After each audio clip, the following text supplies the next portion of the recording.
Hello everyone, it's me again, Steedoj here. The first shout-out comment is by Negatively Good. He said, does anyone else feel like they're supposed to comment on one of Steed's wonderful videos, but doesn't know what to comment? It's a relatable thing, even to me when I go to other people's comment sections, so I'm sure other people feel the same.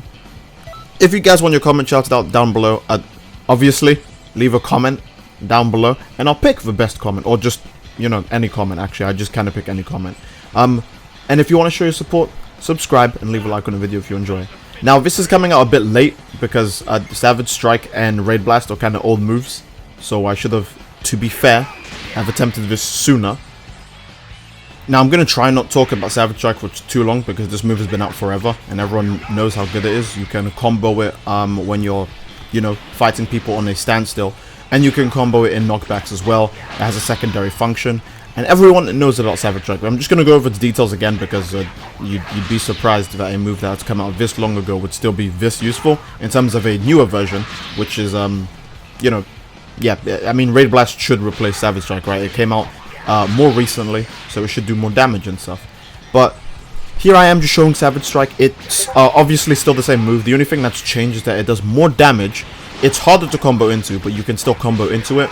It just, yeah. Because the buffs and nerfs did change everything. So Savage Strike 1 does more damage, but people can actually vanish out of the follow-up attacks. Not the actual dash punch itself. If you teleport into Savage Strike, it's basically over. No one can vanish away from that. But if you try to follow up, usually, because I'm sure most of you guys who play online know, God Fist and Savage Strike used to only be used for this. You would just hit someone and then follow it up into something, and then they wouldn't be able to escape. But now they can actually escape, and the second input of Savage Strike got changed. That does a ridiculous amount of damage. If you press Savage Strike a second time, instead of just doing the regular dash you would do, you teleport above the person or above the predicted area where they're about to be, and you would descend down on them. Now that does way more damage. It hits a lot more consistently, which means it shouldn't drop, hopefully. And it's a hard knockdown as well, so if you manage to hit someone with this, you can see that they're stuck on a guard for quite a while. Now it might be hard to for some ultimates, but if you hit someone with the heavy Savage Strike or the second input of Savage Strike, you should actually be able to connect an ultimate from that knockdown, because that's what hard knockdowns are for. You can normally connect ultimates in it. So that's going to probably happen way more likely, because you can see how long people are stunned for when they get hit by that. I would say what still makes Savage Strike good and useful, even though the first I mean, to be fair, people are only using the first input of the move. I would say what makes it good and useful is that the first input of the move is unvanishable, yes, but doesn't do as much damage as the second. And the second connects way more reliably, way more consistently, and is way faster than it used to be. It's still not faster than the first input, but it's way faster than it used to be. So you should be able to land it a bit more on unsuspecting targets, or if you get the knockdown exactly perfect, you should probably be able to land it at an angle where no one can vanish away from it, and you'll still do full damage. Something more like that, and you can see how much damn damage that does, especially on Vegito. Well, Vegito already does a ton of damage, so I will be showing this on a custom character later. But I did just want to go over the old things about Savage Strike, because again, it's not a new move, it just got changed a little bit. So of course, I'm just explaining the little changes I went through. So now we are on to the second character, or the second move, because it's from the character, that's why I said character. We're going to be using Raid Blast on God Vegeta. Now I've already, I haven't actually made the Raid Blast exclusive video. To be fair, it's a very cool move, but I didn't really think a video would be dedicated to this move. I guess this video is kind of dedicated to it. Raid Blast is pretty simple. If you hit someone with this move, you will continue on into a grab-like animation. I call it grab-like because grab animations you cannot vanish or evasive from. So that's why I classify this move as a grab. Same thing as God Fist and Savage Strike. If you get hit by the initial attack, you cannot vanish or evasive, and you will be forced into a situation. Yeah, you can't limit burst either. You'll be forced into a situation when you have 0 options, and you just kind of have to eat the damage.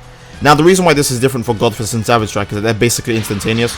But with Raid Blast, you do actually have a chance. You can dodge the kick or just not get hit by the kick, and you will not be put in that grab animation. Now, that's not all of Raid Blast. I'm getting to that, because some people still didn't have this move, surprisingly, so kind of have to go in depth on this. You can also charge Raid Blast. This doesn't do any extra damage. What does extra damage is if you connect Raid Blast with you and your opponent touching the floor. As you can see, way more hits come out, and of course you get way more damage. If you connect this move higher up, or just, you know, when you and your enemy are quite high off the ground, you will not go down to the ground, and you'll do much less damage. Now, Red Blast is obviously way quicker than Savage Strike. So unlike Savage Strike, if you need to get the move out, like ASAP, you can just, you know, do it in the middle of a combo. Now, to be fair, with Savage Strike, you can take the extra time to knock someone back. But if you knock someone back and then they know you have Savage Strike, they're probably going to prevent any chance of you ever getting knocked. Like, if they see the input that knocks them back, for example, the universal, I don't know, what's it called? Y or heavy attack for PlayStation 4 players, then the key blast button. They'll know beforehand to just vanish when they see that input. Or if they're like, oh, that looks like the male Saiyan knockback, they'll just vanish before then. With Raid Blast, they don't get that, because all they get to see is your character raising his leg up, and that's all the telegraph they'll... I mean, that's all they know. Now, of course, this is a super good combo move, because you can just vanish into it, and it's still going to do a lot of damage. In fact, you can almost do an entire health bar if you manage to land at the perfect height with this, because goddamn. Now, of course, you don't have to follow Red Blast up with the kick all the time. You could just do the big brain thing and do it from any distance by pushing the left stick in any direction while using the move, and you'll skip the entire kicking phase. You'll go straight into the teleport, which is what I prefer to do. I prefer to go straight into the teleport anyways, because obviously you can use this at the end of many combos. Now, the teleporting version of Savage Strike, if you land it with a knockdown, I mean if you get to the ground, will do exponentially more damage than Savage Strike. So obviously, if you have a choice of the two, it's just use Raid Blast over Savage Strike. Now, the problem with Raid Blast, most of the time, I would say, is that you can vanish out of it online. Online, when the person does the, you know, teleport attack, most of the time they can vanish out of it. Now, the reason I have to say most of the time is because sometimes you still can vanish out of Raid Blast when it's being done like this. So you could dedicate an entire combo to finishing it off with Raid Blast, and then it just probably won't happen because, you know, the enemy would just vanish, and then you're kind of left wide open. So the disadvantage of Raid Blast is that, yes, Raid Blast can be punished. I know that that shouldn't be a disadvantage, but in Xenoverse, anything that can be punished won't be used. That's how the game mostly works, or at least that's how people play the game. Raid Blast also has the added benefit of being able to go through guard. Now, the regular input for Raid Blast will not. Here you can see Vegito is guarding everything, so there you go. Regular input of Raid Blast will not tear through guard. Even the teleport input won't, but the charged input, the one that did, you know, no extra damage, is actually the thing that gets through guard. Now, to be fair, it's a bit slow, so I don't see you actually using this on guard the majority of the time. And even if you do hit someone's guard with it, the move's overall damage actually gets lessened if you go through a block with this fully charged. Now, this isn't actually an issue, but I'm just pointing out that, you know, you will do less damage if you hit someone's guard with the fully charged input. Before, you could see it was doing 4,000 damage. Now, we're just under 4,000 because, of course, it's going to do less damage on block. Now, this isn't obviously a problem. Again, it's just that every move in the game, in general, would do less damage on an opponent who's guarding. So it makes sense that the game just thinks, oh, that I'm attacking a guarding opponent, so it should do less damage. It shouldn't work like that, but that's just the way the guard system has been designed in Xenoverse 2. Now, here I am just showing that if you're going to use Raid Blast, make sure it's the very last thing you do in a combo. Because when the enemy's guard or recovery is off, here you can see how long they stay on the ground when their recovery is off. You guys know what off recovery means, right? So, now when I use Raid Blast, you'll notice that the enemy will get up instantaneously with zero opportunity for me to attack him. That's just the way the move works.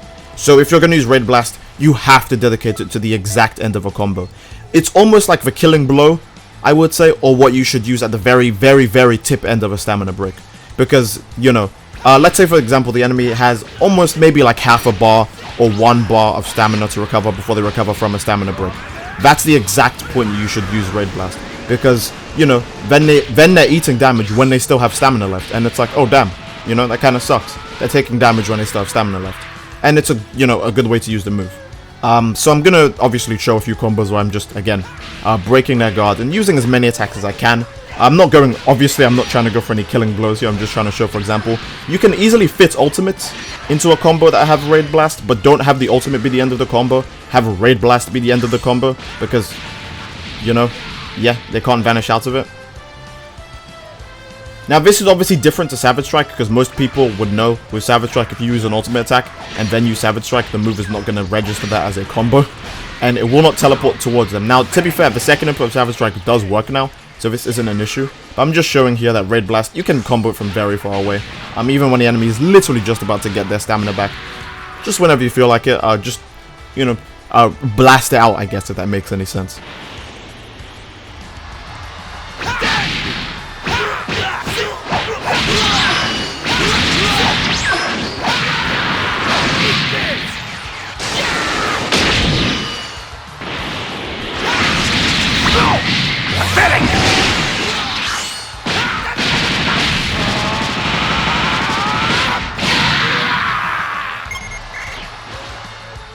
And now onto the damage test. Now these are both strike moves, so there's no bias here. And I'm using my custom character whose strike supers stay the same, obviously. They don't change like with Vegito and God Vegeta, because they're two different characters. So here's my custom character. Regular Savage Strike does 2,300 damage, and in a combo, it does 6,000 damage. There you go. That was the heavy combo for the male Saiyans. I'm just showing the damage calc, and the second input does hit like an absolute truck. I am still correct about that. It's a nightmare if you get caught in the second input now, because you're like, oh boy, that was like a third of my health bar. So there we go about that. And of course, Raid Blast. Now the kick doesn't really matter too much to add in, because the kick only does a few hundreds of damage. Now a few hundreds of damage can obviously decide whether the match is a win or a loss, but you don't exactly need the kick to connect. I will say though, if you land the kick on the ground, that's probably the opportune height to land about as many punches as you can get before you reach the ground, because again, if you do not reach the ground, then you will not achieve the absolute combo damage, but you still want the descending damage of your character punching him downwards. So there you go, that's how much damage it does in a combo. More than Savage Strike's first input, and the second input, obviously, if you do not reach the ground, does about, you know, just way less than the first input. But if you reach the ground, obviously, you do more than the first input. Now, I will say, I don't think Raid Blast can outdo the damage of the Savage Strike second input. No matter how high you land from, I was not able to actually ever get more individual damage than Savage Strike second input. Now, the reason why this doesn't matter too much is that obviously Raid Blast is a lot easier to connect in a combo, because Savage Strike's second input is not a grab attack. It's an actual physical hit, so it can be countered very easily or just vanished from, whereas Raid Blast's, you know, descending punches cannot be vanished from. If you get hit by the initial downwards punch, you are stuck in the whole move, and you don't really have an option. So that's the reason I would say Raid Blast is can take over Savage Strike. So now that I'm done with damage comparison, I'll just leave all of this up on the screen for you. As to what move I think is better, it's actually entirely subjective. It's whatever you want to use, because both of these moves are so damn good. There's not actually one that is better than the other. It's not like with, say for example, Super Saiyan Blue to Super Saiyan Evolution, where I would say Super Saiyan Blue is better in my opinion, but Evolution is better if you want to get the damage out. But the reason I think it might struggle with even that is that the transformation animation is probably the longest in the game. And Burst Stinger to Burst Rush, that's another thing that people have been asking for. You might see that soon. I will say now though, for those of you guys who know what Burst Rush is, don't be surprised where you see where Burst Rush ends up on that comparison. But for Savage Strike to Raid Blast, I'd say it's completely subjective. Raid Blast has way better combo utility, and Savage Strike is just better if you actually use the second input, because the second input has been buffed substantially. Savage Strike is far better than Raid Blast. Hope you guys enjoyed the video. If you enjoyed the video, please do leave a like on the video. Subscribe if you want to support the channel. I say subscribe if you want to support the channel more than if you want to get notified, because YouTube doesn't even notify people anymore. So now you're only subscribing if you actually, you know, want to see more of Steedoj and his quote-unquote wonderful content. And I hope that's, hope that's it. See you guys in the next video. Take care. Peace.